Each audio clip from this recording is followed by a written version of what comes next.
As intervenções sanitárias de qualquer natureza costumam ser processos muito complexos que envolvem uma série de fatores para que sejam bem-sucedidas. No caso da vacinação, além de uma mobilização, de um esforço do poder público para adquirir e disponibilizar os imunizantes, precisa haver uma disposição das pessoas em se vacinar. E nesse processo, a comunicação ela é fundamental. Existe uma série de estudos que sugerem que a comunicação tem um potencial de mobilização social e que ela pode interferir até mesmo na percepção de risco da população em relação a uma doença e na adoção de medidas de proteção individual. O Brasil ele tem um histórico muito bem sucedido quando o assunto é vacinação, principalmente com a criação do Programa Nacional de Imunizações, o PNI, lá na década de 1970. Mais recentemente, o que nós temos acompanhado é uma queda na cobertura vacinal, como atualmente no caso da vacinação contra a poliomielite, e até o ressurgimento de algumas doenças, como é o caso do sarampo, que foram registrados surtos em 2018 e 2019.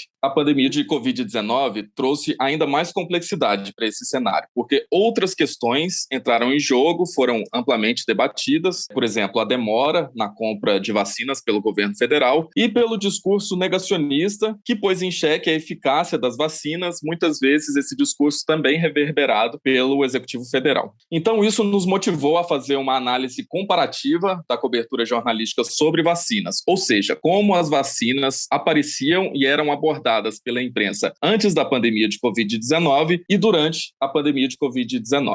Para isso, nós selecionamos dois importantes jornais brasileiros, que são a Folha de São Paulo e o Estado de São Paulo, e coletamos todas as matérias relacionadas a vacinas publicadas em 2019 e 2020. Então, nós chegamos a um corpus de 2.120 matérias e, para analisar o conteúdo dessas matérias, nós criamos um dicionário de categorização com 3 categorias: doenças e vacinas, abordagens e organizações, atores e países. E cada uma dessas categorias divididas em subcategorias que nos ajudaram a revelar as mudanças de abordagens de um ano para o outro. Um dos principais resultados desse estudo é o que mostra que, em tempos normais, em tempos não pandêmicos, a vacinação é um assunto que, no jornalismo, nós chamamos de factual. Ou seja, ele aparece quando existe algum evento específico, algum fato imediato que justifique a cobertura. Então, em 2019, a vacina foi abordada nos períodos das campanhas de vacinação ou quando ocorreu o surto de sarampo. Então, a característica é muito mais de um jornalismo de prestação de serviço. Já em 2020, a vacina ela tem uma cobertura jornalística muito mais sustentada e passa a ser abordada nos mais diferentes aspectos. Então entram em cena outros assuntos relacionados à vacina. Por exemplo, os testes para desenvolver um novo imunizante, o que é eficácia e segurança de uma vacina, os diferentes tipos de vacina, como elas agem no organismo, os processos que um imunizante precisa percorrer até ser aprovado, registrado, disponibilizado para a população, as questões econômicas, ou seja, quanto custa um imunizante, como ele pode ser fabricado em território nacional, os acordos de transferência tecnológica que são necessários para que isso aconteça. Ou seja, o que a gente percebe é uma passagem de um jornalismo essencialmente de serviço para um jornalismo científico propriamente dito, que aborda uma série de processos científicos, tecnológicos, econômicos, políticos e até jurídicos envolvidos no desenvolvimento de uma vacina até sua disponibilização lá no posto de saúde. No Brasil, por exemplo, a gente teve a disputa política entre o presidente da República e o ex-governador de São Paulo em relação à Coronavac e também a questão da obrigatoriedade da vacinação que precisou ser, inclusive, pacificada no Supremo Tribunal Federal. Então, o que fica para investigações futuras é essa tentativa de perceber se essa ampliação da abordagem ela vai se sustentar ao longo do tempo, ou seja, se ela não foi um caso isolado por causa da pandemia e se isso também vai, de alguma forma, refletir nos índices de cobertura vacinal no Brasil.